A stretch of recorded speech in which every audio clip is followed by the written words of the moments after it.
What makes a Dragon Ball game truly great? Better graphics, a bigger roster, or simply making you feel like you're inside the anime? After more than 20 years of playing Dragon Ball games, these are the 10 that did it best. Number 10. Dragon Ball Advanced Adventure. Instead of focusing on Super Saiyans and planet-destroying battles, this game takes us back to the very beginning of Dragon Ball. Just a kid with spiky hair, a monkey tail, a quest to find the Dragon Balls, and a dream of winning the World Martial Arts Tournament. This was a new discovery for me, and I was genuinely surprised by how good the game still looks for a Game Boy Advance title. The controls are incredibly responsive, and it's a fantastic way to relive the early days of Dragon Ball. There's also a real charm to how it treats the original cast. Even Oolong, who barely fought in the series, becomes a full boss battle complete with fire-breathing attacks in his rocket form. What impressed me the most was the attention to detail. From learning the legendary Kamehameha to defeating Bouillon by freezing him just like in the anime. These are the kinds of moments that often get overlooked in bigger, flashier games, and they're exactly why this one deserved a spot on the list. Number 9. Dragon Ball Z Buu's Fury. A game that took everything Legacy of Goku 2 did well and expanded on it. Picking up right after the Cell Saga, it faithfully recreates the Buu saga while also including anime-only moments like the Otherworld Tournament and Goten and Trunks' search for the Dragon Balls. Just like the previous games, Buu's Fury still slows the pace down from time to time. The difference in this one is that the extra content feels far more rewarding. Alongside its traditional side quests, the game also draws inspiration from Dragon Ball Z movies like Broly Second Coming and Fusion Reborn, giving longtime fans even more reasons to explore. The gameplay loop is just as addictive as ever, and one of the biggest improvements is the new stat allocation system.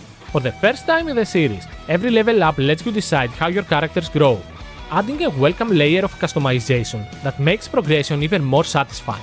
What keeps Buu's Fury from ranking even higher though is the level gating system.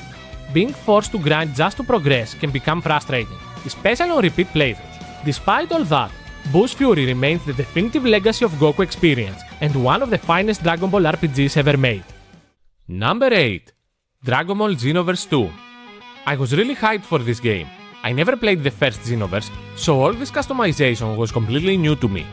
Creating your own character in the Dragon Ball universe, choosing your race, moveset and transformations was incredible.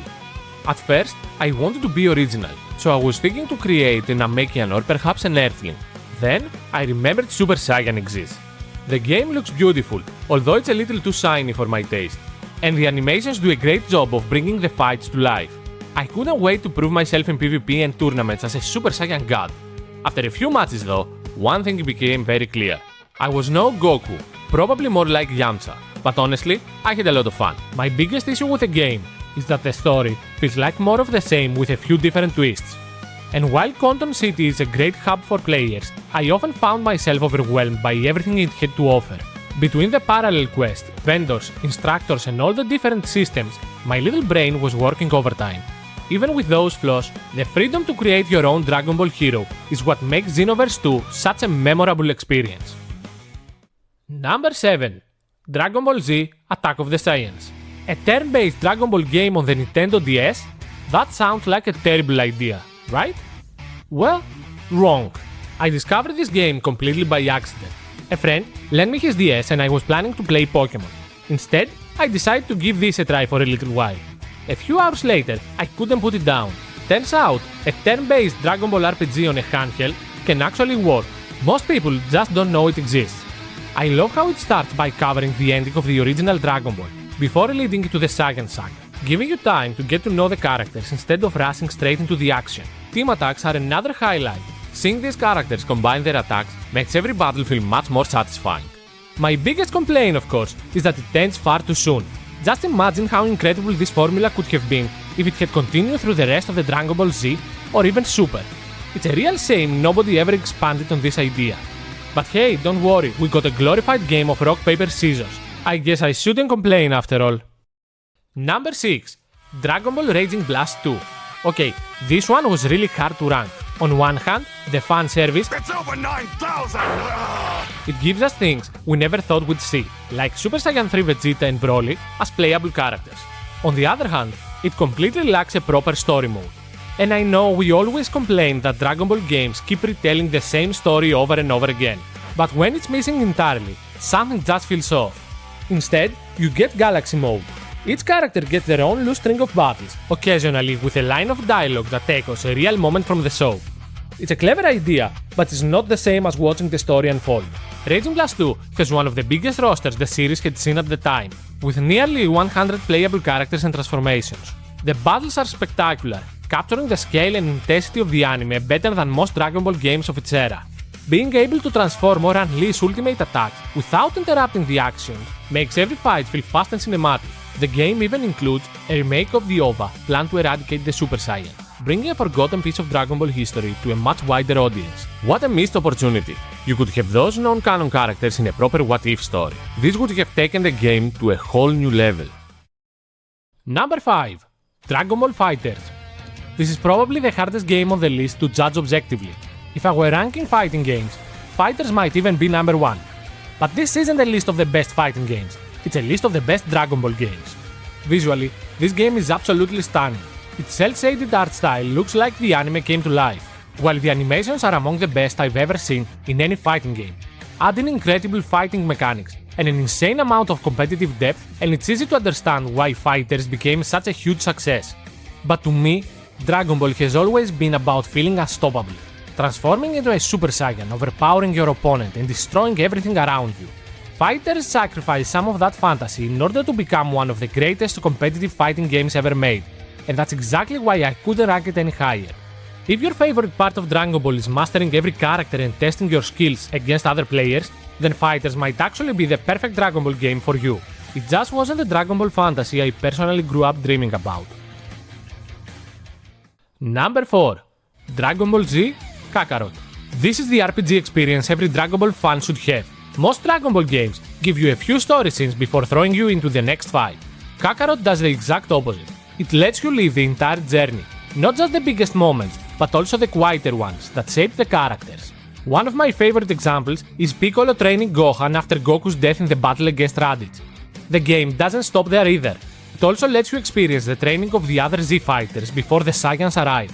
Those moments made the world feel alive, and they're a big reason why this is probably my favorite game on the list. The RPG mechanics fit Dragon Ball perfectly. Every battle makes your character stronger, and you genuinely feel that growth throughout the adventure. The world is beautiful, and being able to fly freely across it while meeting familiar faces makes it feel like you're actually living inside the anime. This game would have been my number 1 if it had better side content and a slightly deeper combat system.